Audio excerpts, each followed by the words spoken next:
Ça y est, c'est notre 10e jazette. Hello à chacune, hello à chacun. Bonjour Charlène. Bonjour. Alors comment vous vous sentez aujourd'hui? Dites-le nous dans le chat, on aime bien savoir. Vous savez qu'on a travaillé là-dessus sur le senti. Donc qu'est-ce qui vous vient là en nous regardant pour cette 10e jazette? On a besoin d'avoir ces infos-là parce que oui, on a envie de continuer avec vous. D'ailleurs, on a même peut-être une surprise en fin de jazette. Mais alors, aujourd'hui, ça va être un thème que vous aimez particulièrement. Donc, lâchez tout. Ça y est, on lâche la peur du regard des autres, les regrets du passé, le contrôle sur tout.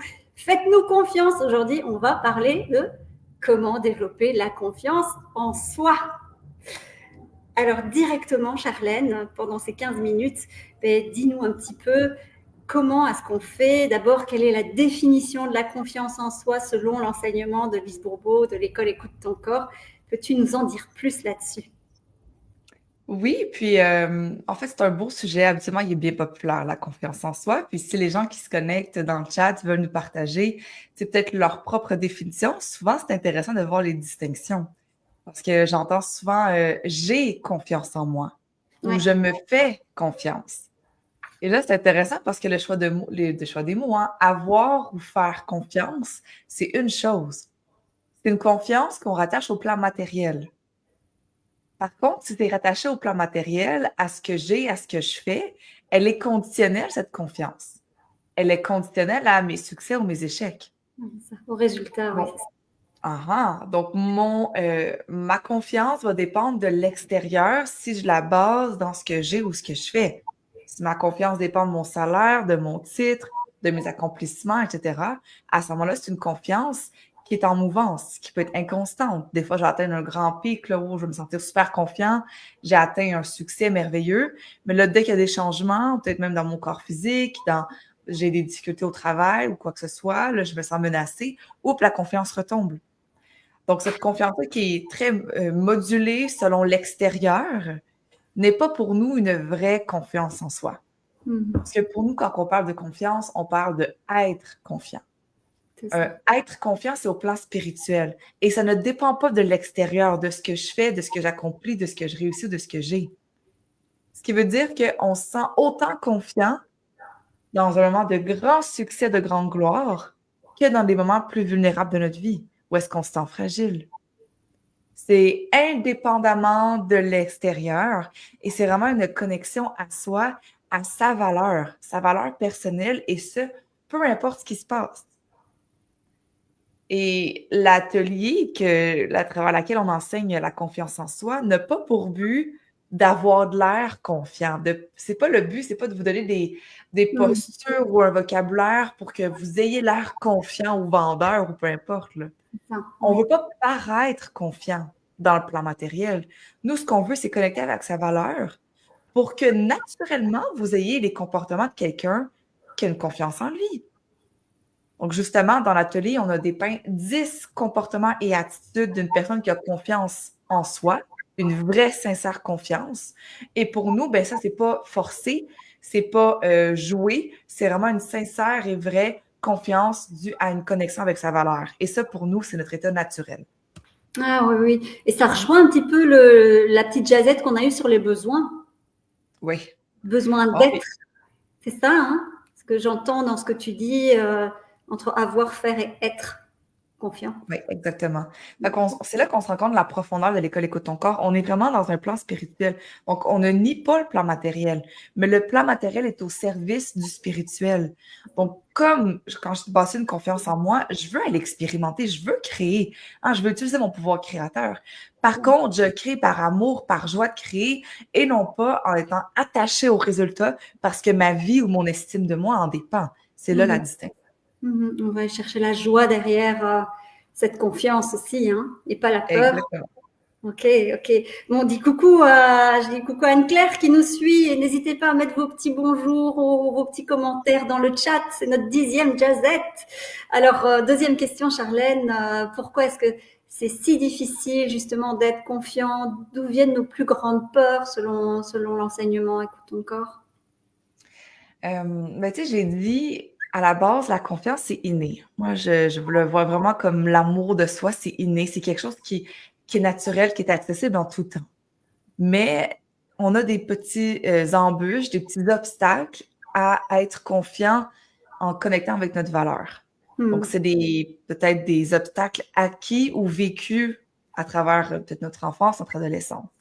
La majorité des blocages qui nous empêchent de contacter la connexion avec notre valeur profonde, la majorité des croyances ou des peurs qui nous empêchent d'être confiants au quotidien, ben, on les accumule entre 0 et 7 ans. Avec nos principaux modèles, hein, les personnes qu'on a côtoyées, donc la famille et souvent nos parents, papa, maman en l'occurrence.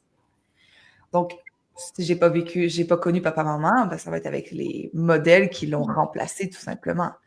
Je vais aller observer ma famille, mais même mon éducation, ma religion, ma société. Comment est-ce qu'en général, quelqu'un doit réagir quand on vit un succès? Comment on doit réagir quand je vis un échec? Comment on prend la critique? Comment on accueille un compliment? La façon qu'on a observé nos modèles prendre ces événements-là, donc les succès, les échecs, les critiques ou les compliments, va conditionner nos comportements. Ce qui pourrait à ce moment-là gêner la fierté, gêner la célébration d'un succès. Si j'ai déjà, par exemple, célébré un succès dans un tournoi de sport étant jeune, puis je suis arrivée à la maison, puis je me dis, oh mon Dieu, j'ai vraiment été bonne, ça a été vraiment une bonne partie, j'ai bien performé.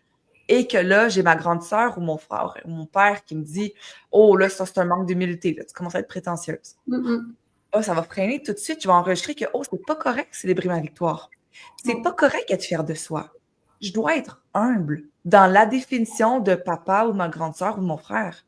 Et l'humilité à ce moment-là va être déformée dans une sorte de régression où ce que je vais rabaisser ou ravaler mes fiertés pour me tamiser dans ma lumière. Alors, ça, c'est des conditionnements. Alors, d'où viennent les difficultés à avoir confiance en soi? La majorité, c'est des peurs et des conditionnements qui nous empêchent de finalement célébrer de façon innée une confiance en soi et une connexion avec notre valeur. C'est ça. Est-ce qu'il y a alors un lien entre le manque de confiance et les blessures émotionnelles dont on a déjà parlé lors d'une autre jazette, les 5 blessures de l'âme? Est-ce qu'il y a un lien entre les deux? Oui, ben, je dirais que le lien, il se fait surtout au plan spirituel. Parce que, comme on a parlé avec les blessures, ce ne sont pas nos parents qui causent nos blessures. Ça, c'est important. Ce ne sont pas nos parents qui nous blessent. Notre âme a été attirée à ces personnes-là, à ces parents, à cette famille, à cette société, à cette éducation-là même, pour aller éveiller des peurs et des croyances que nous avions déjà en nous, éveiller des blessures que nous avions déjà en nous. C'est pour ça qu'on appelle ça les blessures de l'âme. C'est la même chose avec un manque de confiance. Si je t'ai attirée avec des parents qui m'ont vendu des peurs, m'ont vendu des limitations, ça, c'est une chose. Mais si moi, je les ai achetées, qu'aujourd'hui, ça fait partie de moi et je vis par ces peurs, puis que je crois encore qu'aujourd'hui, c'est pas correct de célébrer mes victoires, mais à ce moment-là, c'est signe que j'ai été dans cet univers-là avec cette famille-là pour pouvoir me rappeler ou être en contact avec des croyances qui me sont limitantes. Les conscientiser que ça fait partie quand même de mon âme, ces mémoires-là, et qu'aujourd'hui, dans cette vie-ci, j'ai le choix maintenant. Étant l'adulte que je suis, avec la conscience que j'ai, est-ce que j'ai envie de continuer à entretenir ces croyances? Et comme avec les blessures de l'âme, ben, le beau lien à faire ici, c'est que tout est une opportunité de libération, de guérison, d'amour et d'épanouissement.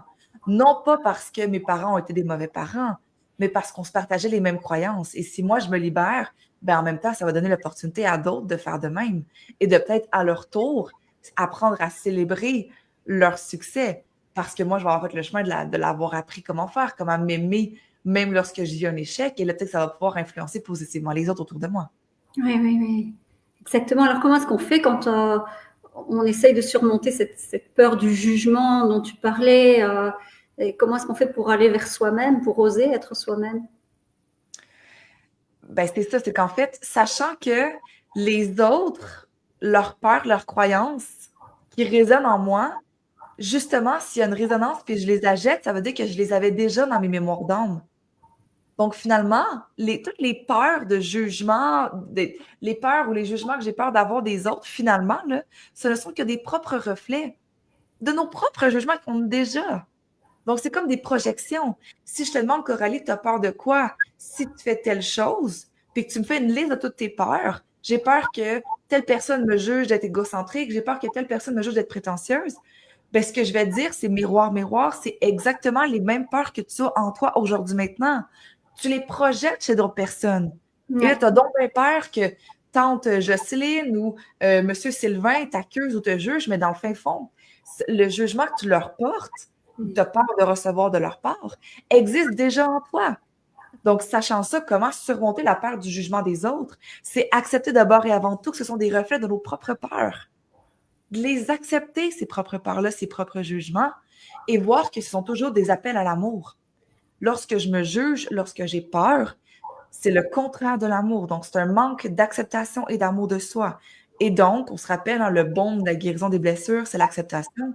Pour me libérer du jugement et oser être moi-même dans toute ma confiance, ça va demander d'abord et avant tout de reconnecter avec mon être, d'aller Mhm. voir c'est quoi mes peurs, les apprivoiser et finalement apprendre à m'aimer avec elles.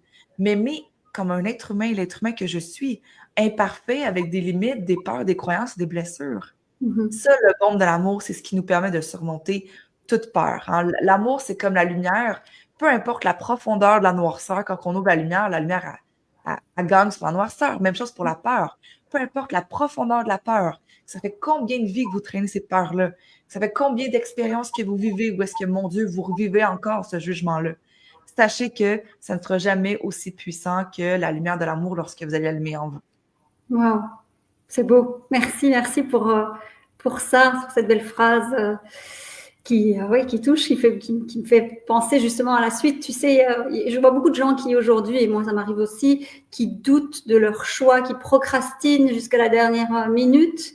Alors comment est-ce qu'on fait pour justement se faire confiance, apprendre à s'écouter, décider avec plus de sérénité? Hum. Tu sais, la décision, ce qui fait que la décision est si difficile, c'est si on a l'impression qu'il y a un bon choix puis un mauvais choix. Mhm. C'est là qu'on ressent le stress de prendre la bonne décision. Mais si on se ressent dans l'univers d'Écoute ton corps puis dans nos enseignements, ce qu'on dit, c'est qu'il n'y a pas de bonne ou mauvaise expérience. Finalement, il n'y a pas d'erreur.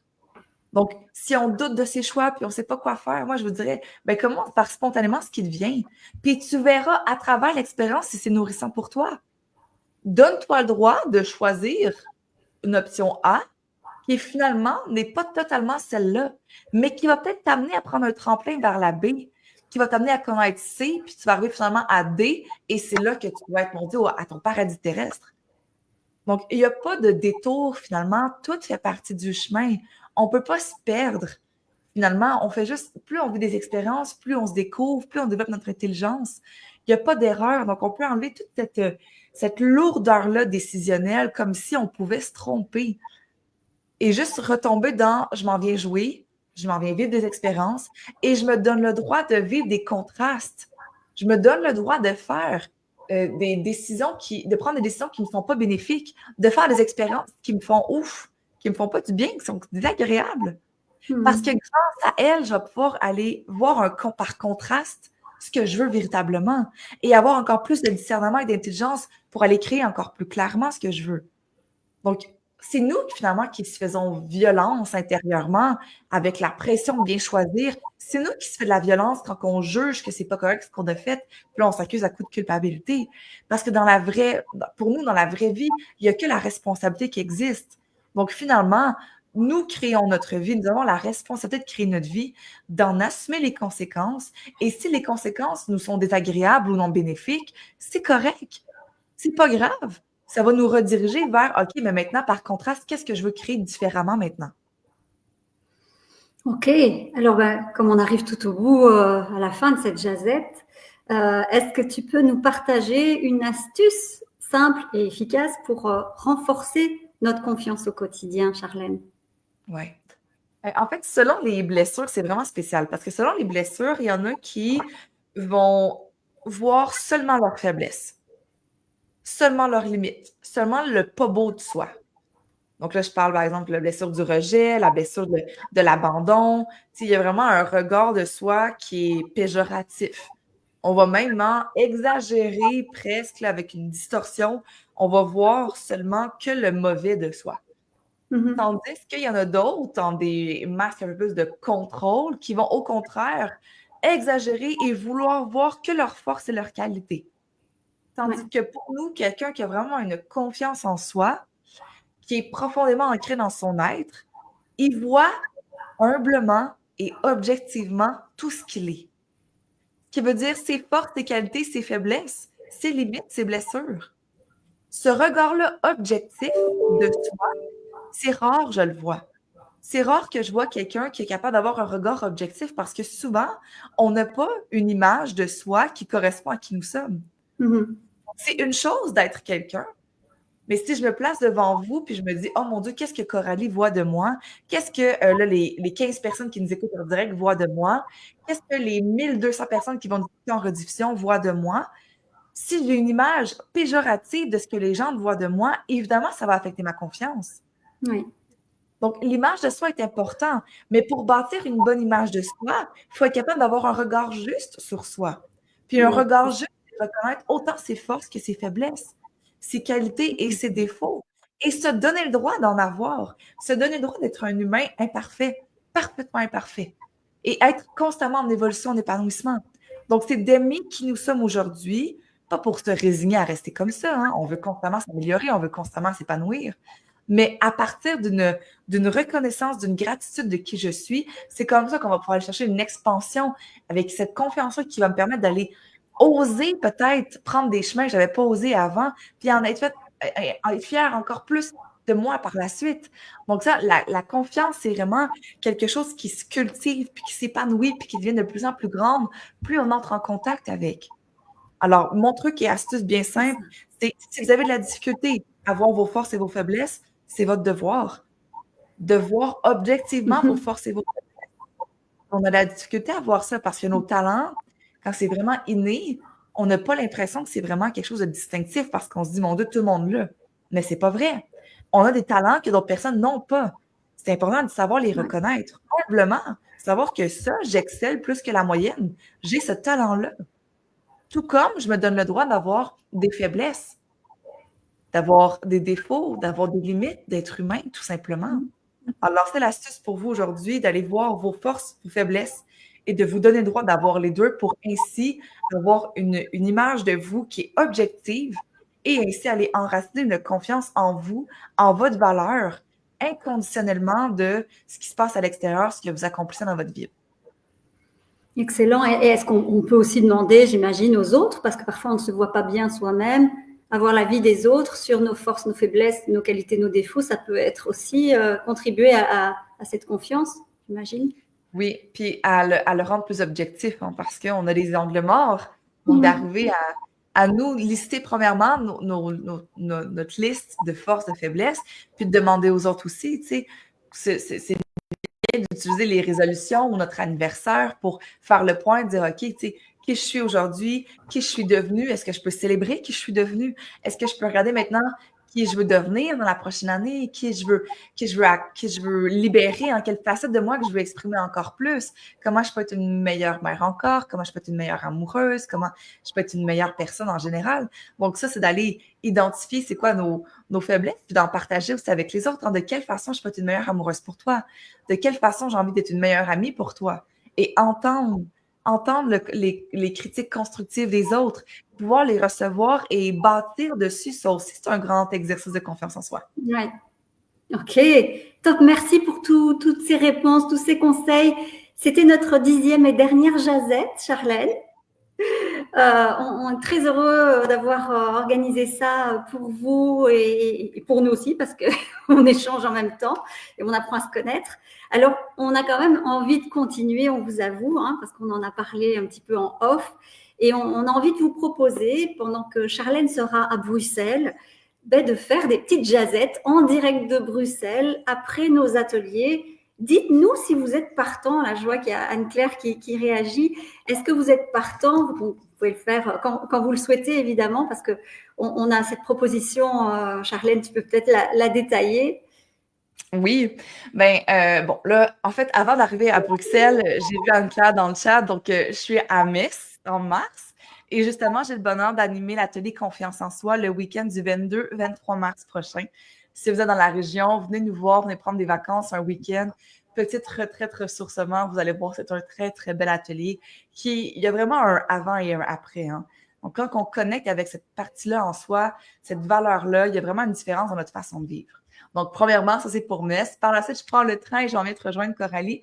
Et oui, on va avoir le bonheur à travers nos ateliers de se connecter en direct avec vous. Mais là, on va être, Coralie et moi, ensemble et non pas dans deux Oui, continents séparés c'est pour ça. pouvoir échanger sur les expériences vécues en atelier, sur les ateliers qu'on vient de vivre ensemble et sur les partages, les richesses qu'on a, les petites pépites d'or qu'on a trouvées dans les partages, les échanges avec les participants présentiels. C'est ce qu'on veut partager avec vous.